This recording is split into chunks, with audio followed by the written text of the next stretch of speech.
Hello everybody, this is Michael, and I'm substituting for Tuya this evening, and we're meditating on the Thursday Ray 2 Jupiter meditation, the reappearance of the Christ. First, let us perhaps excuse me, look at some of the paragraphs from that book. I think the book should be read every year, if possible, because really it is the main objective of the esoteric work, especially associated with the Master DK and KH on the second ray, but not only. It is the great planetary objective leading into the Aquarian age. So whatever we do, let it be hoped that we're working in such a way that we're contributing to that reappearance and preceding it, the externalization of the hierarchy. Now, the best I can do here at the moment, since I'm not a speaker of Finnish, when Tuya, returns, she'll take up the Finnish translation of these things, but just read slowly in English, where almost any place you begin, it's possible to get a lot out of this. We're on page 56 in a way. I'm just going to read some of the things we read before and then go on a little bit. So the Christ is coming. He comes to correct the mistakes and the misinterpretations of those who have dared to interpret his simple words in terms of their own ignorance, and to recognize those whose faithful service has made his return possible. He too is facing a major test, preparatory to a great initiation, and when he has passed the test and fulfilled his task, he will pass to a still more exalted position in the Father's house, or to some distant place of service where only the most exalted can follow him. We understand that he's working on the 7th initiation, which is a very solar initiation, an initiation of love, wisdom, and that he is destined initially to tread the ray path, probably as a great ray of love. His present position will be taken by the one whom he has prepared and trained, and let me say, I believe that would be Master Kutumi, the Bodhisattva for the age of Capricorn, some 2,000 something years into the future. But before all this can happen, he must again enter the public arena, play his part in world affairs, and prove the scope of his mission. He will gather round him in the flesh his chosen associates and advisors. Okay, these will be high initiates and the masters who work closely with him. These will not be the ones who gathered around in those earlier, simpler days, but those members of the human family who today recognize him and are preparing to work with him as far as in them lies. I think, in a way, those who gathered around the Christ in the early days were essentially becoming initiates of the first degree, and then maybe at the Pentecost entering the second degree, going on. It is a different world to which he is now planning to return, And this is largely due to the intellectual development of the mass of men, pretty much in the age of Virgo Pisces. This presents him with stupendous difficulties, for the intellects of men must now be reached, and not just their hearts, as in the earlier days, if the will of God is to be intelligently carried out on earth. His major task is surely the establishing of right human relations in every department of human living. That's also the great theme of Shambhala at this time. Going on, I would ask you to use your imagination and endeavor to think out what must be the implications of the task which confronts him. I would ask you to ponder on the difficulties which he must inevitably face, the difficulty above all of mass intellectual wrong emphasis. Well, it looks like illusion is a great problem facing him, and not just a glamour alone. So this section now is where we went no further. And today is the 5th of September. Excuse me for fading in and out here.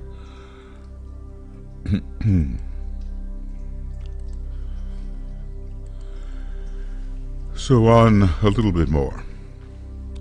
He, the representative of the love of God, is asked to work again in the world arena wherein his earlier message has been negated, forgotten, or misinterpreted for 2,000 years, wherein hate and separativeness have distinguished all men everywhere. This will plunge him into a foreign atmosphere and into a situation wherein all his divine resources will be needed and will have to be tried out to the uttermost. So we can see that, a great initiatory task faces the great Lord. He doesn't come as the supremely omniscient, omnipotent conqueror. The generally accepted idea that he will return as a triumphant warrior, omnipotent and irresistible, has surely no basis in fact, and that, will not be agreeable to many of the Orthodox persuasion. That he will ultimately lead his people, humanity, not just, an isolated group, but humanity, into Jerusalem is a fact, founded on a secure foundation, but it will not be into a Jewish city called Jerusalem, but into, quote, the place of peace, close quote, as the word Yerushalayim means, the place of peace, the only place of peace upon our planet, really.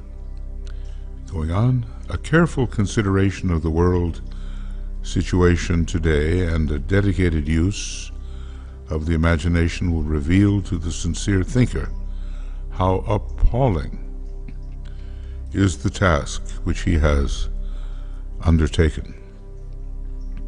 But he has again, quote, set his face to go to Jerusalem. That's the Sagittarian aspect of his mission. All the signs of the zodiac are part of his mission. He will reappear and guide mankind into a civilization and a state of consciousness in which right human relations and worldwide cooperation for the good of all will be the universal keynote. How very different. He will, through the new group of world servers and the men of goodwill, complete his association with the will of God, known as his Father's business, in such a manner that the eternal will to good will be translated by humanity into goodwill and right relations. I guess not everybody's ready for the will to good per se, but it can be translated into good will, which is love in action going on. Then his task will be done. He will be free again to leave us, but this time not to return, but to leave the world of men in the hands of that great spiritual server who will be the new head of the hierarchy, the church invisible. And I'm pretty sure here we're looking at the Master Kuthumi, whose responsibility it is, along with his ashram, to do the most in preparing for the coming of the Christ and the externalization of the hierarchy.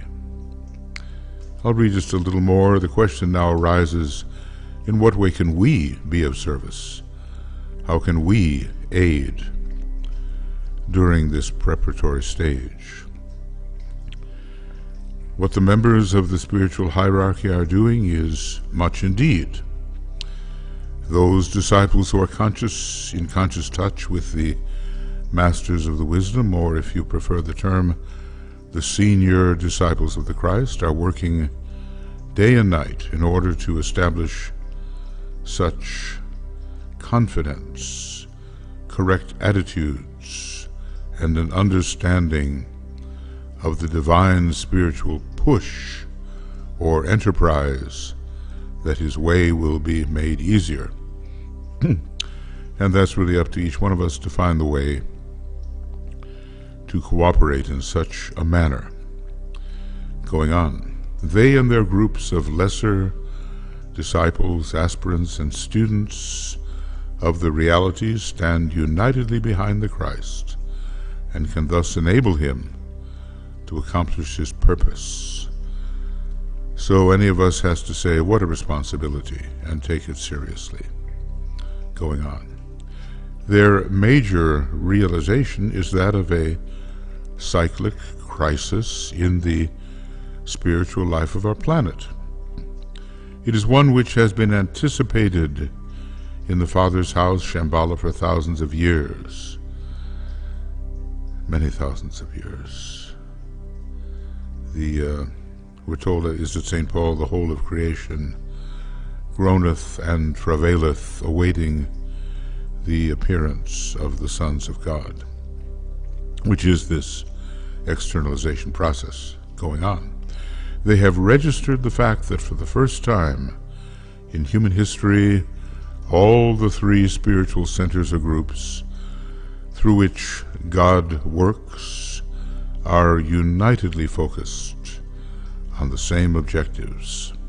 Shambhala, the spiritual hierarchy, and humanity, that is, the Father's house, the kingdom of God, and the world of men, are all striving in one vast movement for an intensification of the light of the world.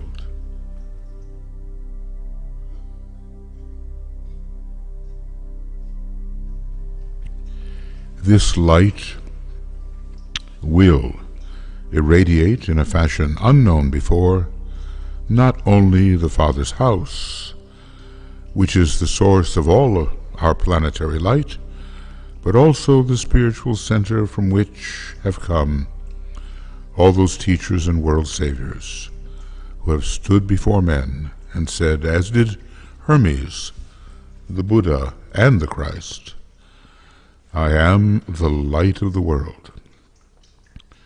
This light will now flood the world of men, bringing illumination to men's minds and light into the dark places of human living.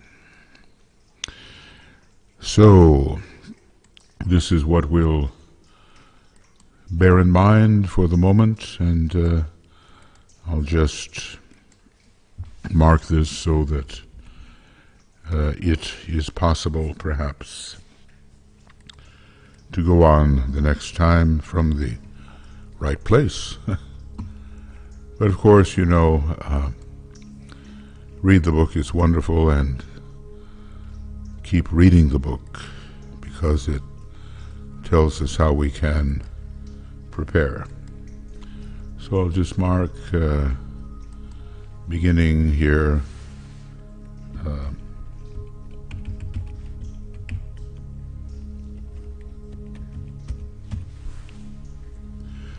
we'll begin on 12 September. Today is the 5th, so it'll be in a week, next Thursday.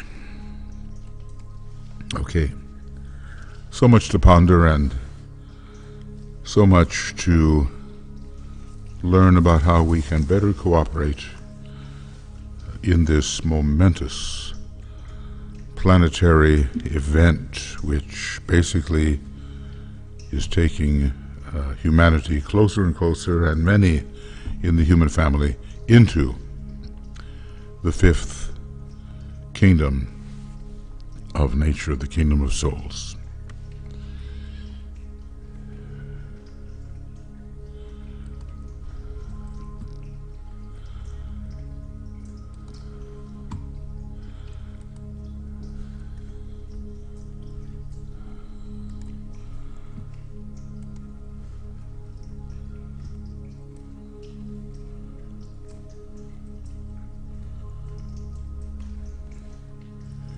And there may be a little difficulty with the stream here.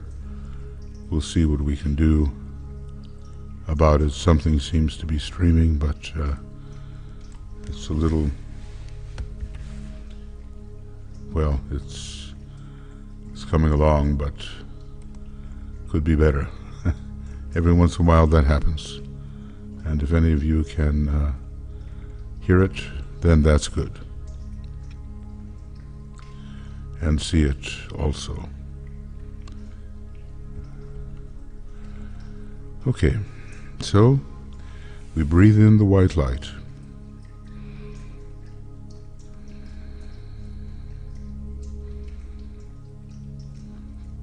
And we see our co-disciples in the light.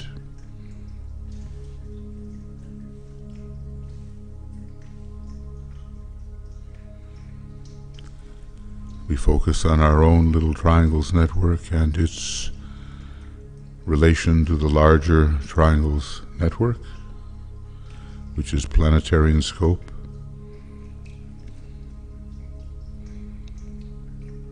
And we send forth the love and the goodwill to pass between the members of our triangles and all through the network.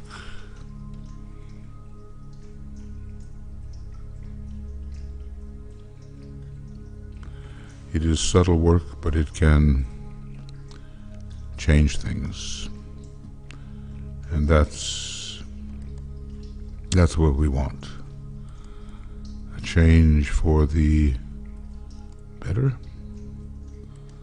That's what we want.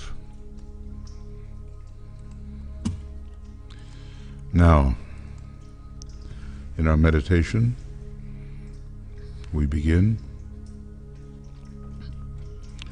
by achieving a positive and intended personality quietness.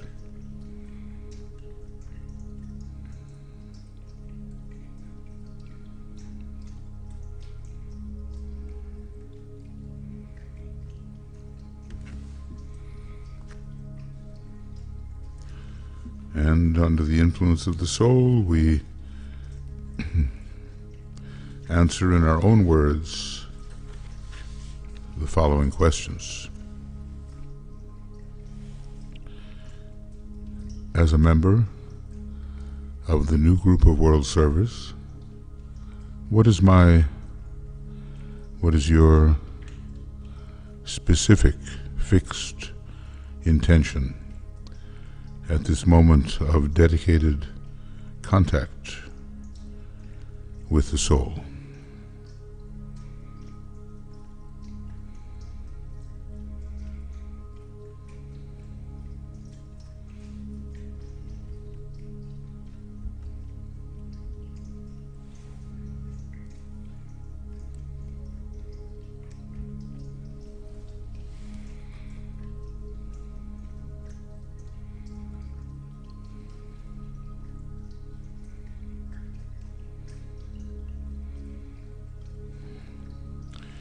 Is my concentrated and expressed personality purpose in line with hierarchical intention as far as I am permitted to know it?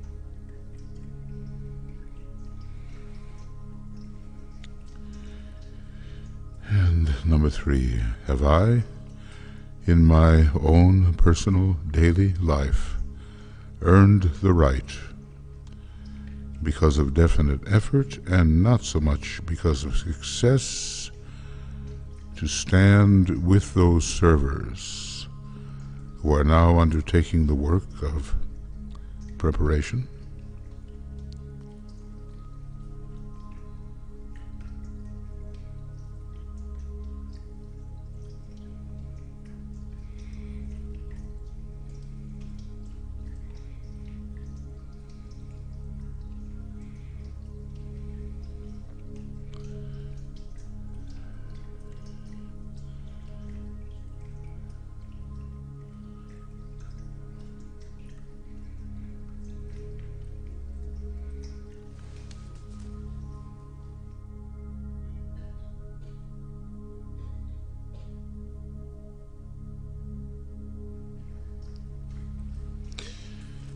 So this is the one time in the meditation where we think of ourselves, says Master DK, and it's here because it is a method of personality-focused attention and does align our personality upon the mental plane.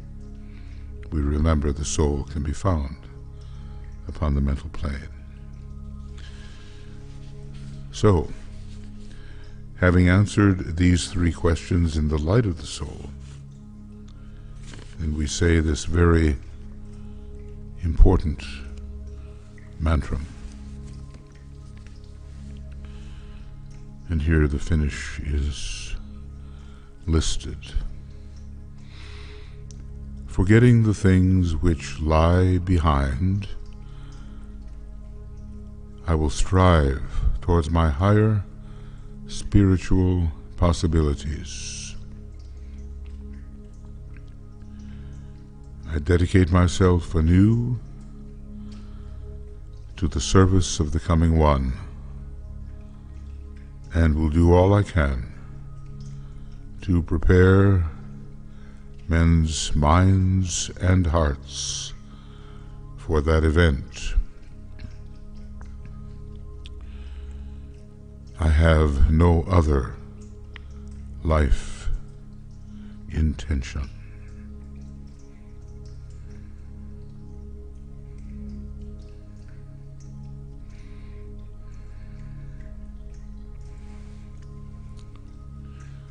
Powerful mantra, really, in a way, separating the sheep from the goats.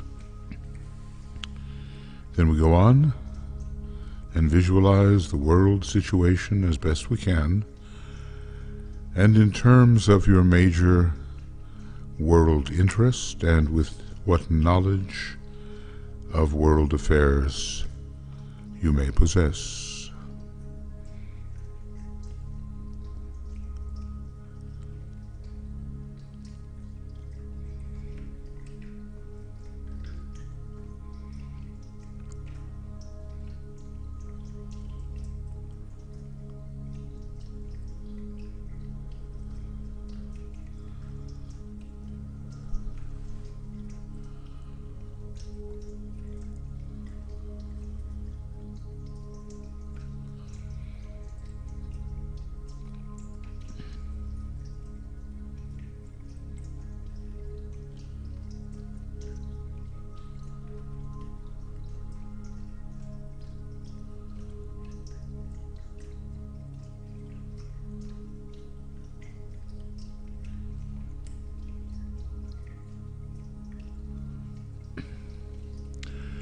see the mass of human beings everywhere, glowing with a dim light.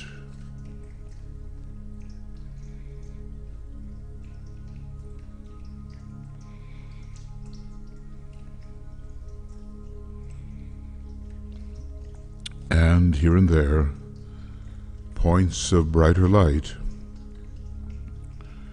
where members of the new group of world servers and men of spiritual intention and of loving hearts are working for their fellow human beings.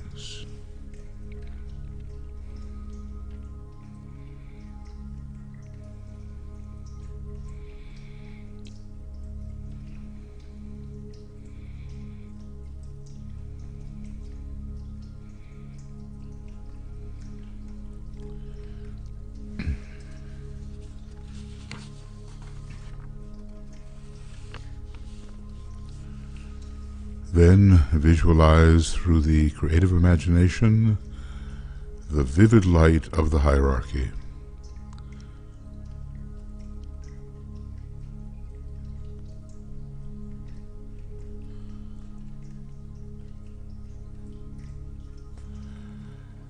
Streaming, see it streaming towards humanity and slowly merging with the light, which is already in the human race.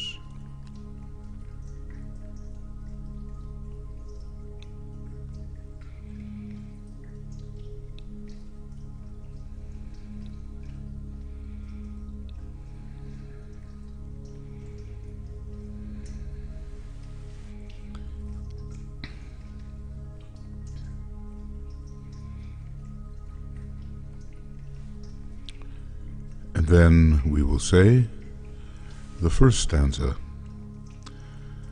of the great invocation. From the point of light within the mind of God, let light stream forth into the minds of men. Let light descend on earth.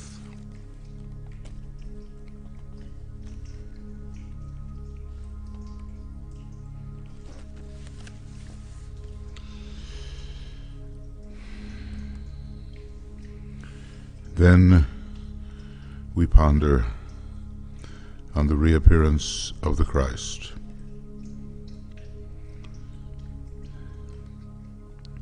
Realize that no matter by what name he may be called in the many world religions, he is still the same great identity.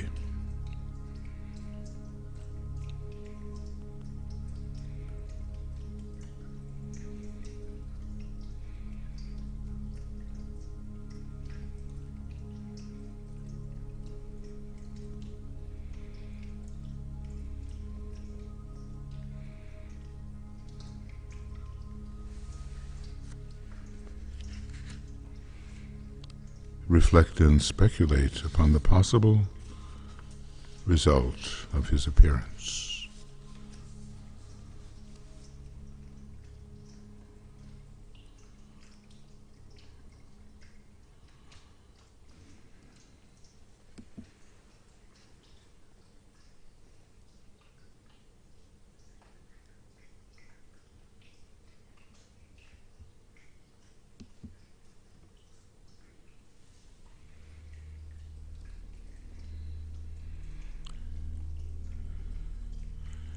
The Christ is anxious publicly to appear to his loved humanity,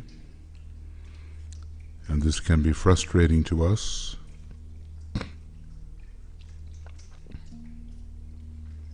And you wonder how long we must endure, struggle, and fight before his reappearance becomes possible.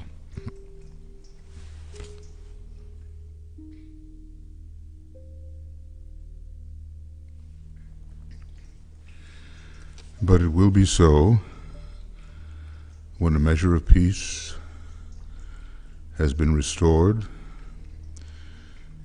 when the principle of sharing is at least in process of controlling economic affairs, and when churches and political groups have begun to clean house. And certainly there is some movement on the third of these. Then he can and will come. And then the kingdom of God will be publicly recognized and will no longer be a thing of dreams and of wishful thinking and orthodox hope. So with these thoughts in mind, we say the second verse here of the great invocation.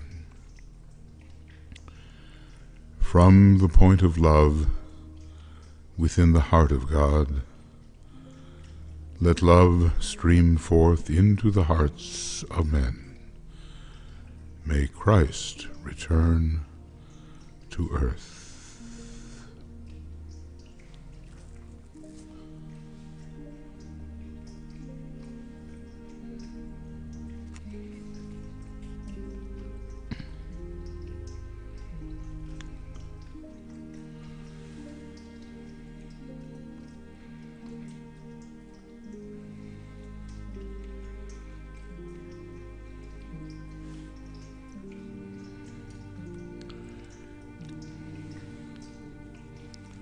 We endeavor to concentrate our fixed intention to serve and to spread love in our surroundings.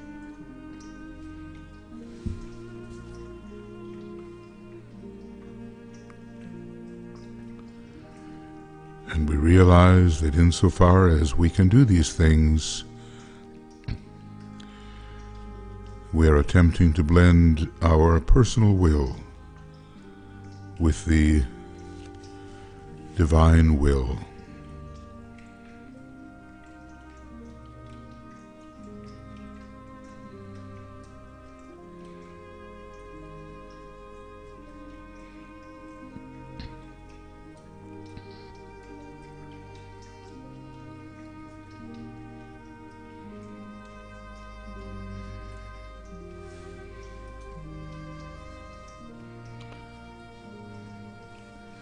And with this thought of the will of God, we say together the third verse.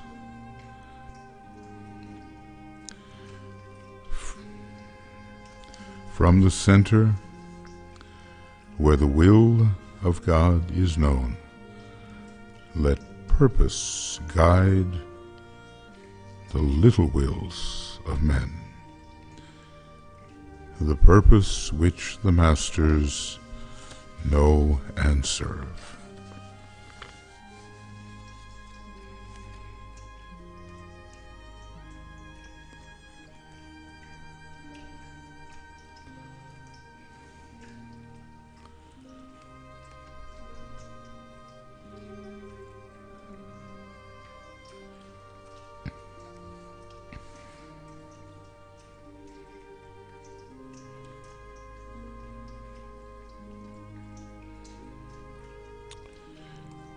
And we do lay practical plans regarding what we can do in the coming week to further, in some way,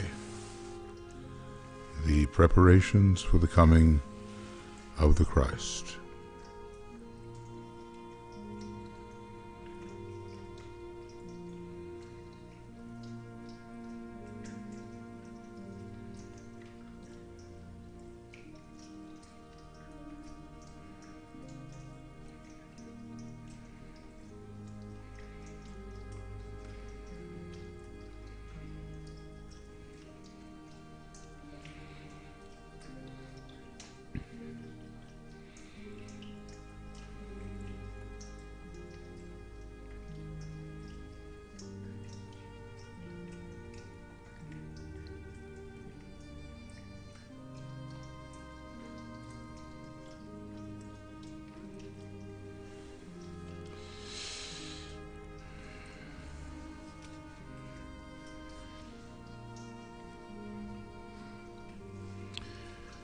We must know what our part is, how to cooperate with the angel of the presence who does know the plan.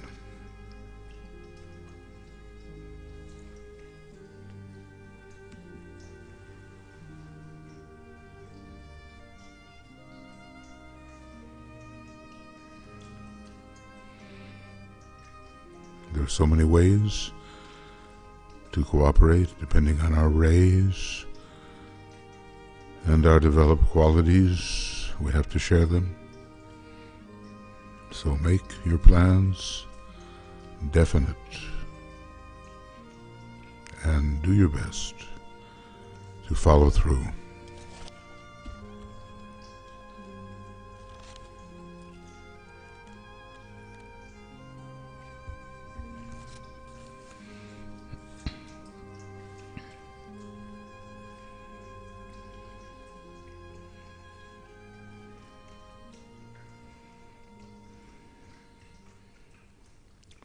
So let us respond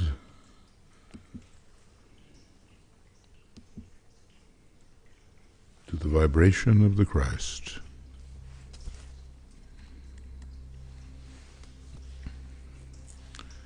Being with Him as He is with us.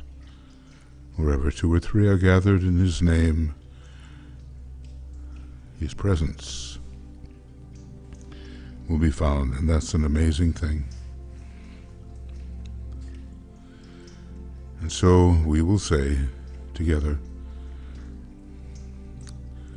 mindful of the presence of the Christ throughout this planet, we have gathered in your name, Lord Maitreya. Be with us.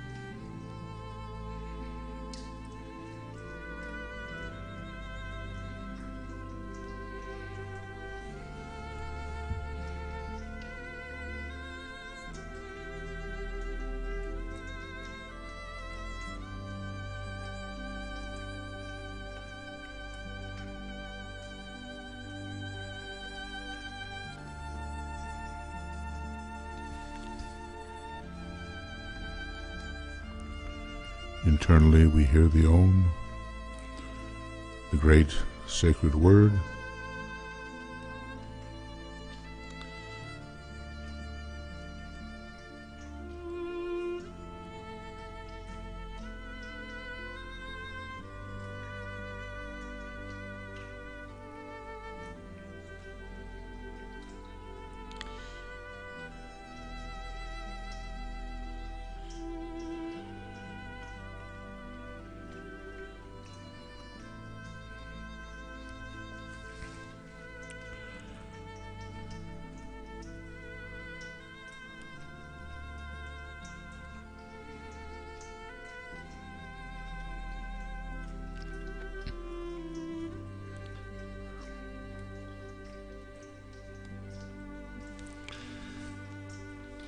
Julia and I thank you for meditating with us in this Ask program. It is the shortened formula for invocation. Ask, seek, and knock.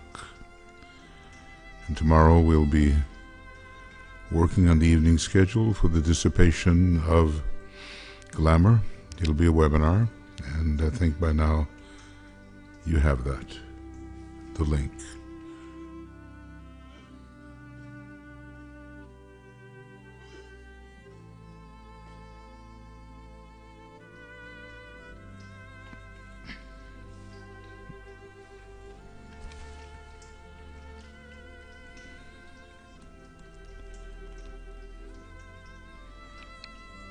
We thank you for your support,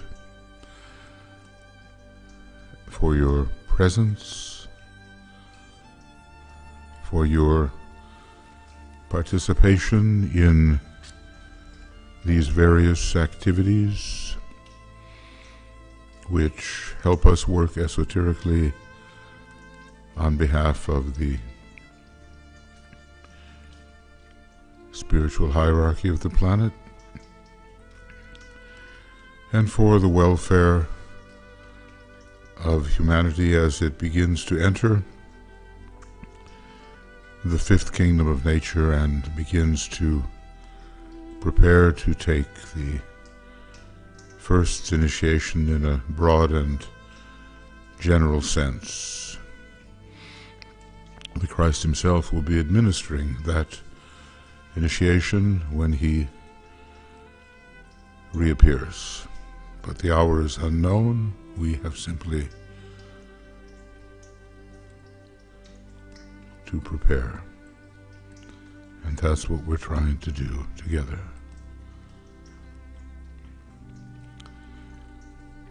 Under the guidance of the Tibetan, the great messenger, and anticipating together his next dispensation, the third in the series of bridging treatises.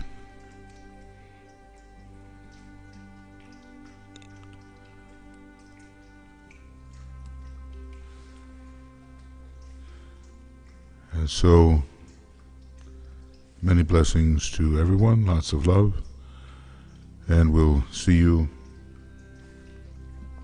if possible for you, tomorrow as we tackle the work of dissipating glamour.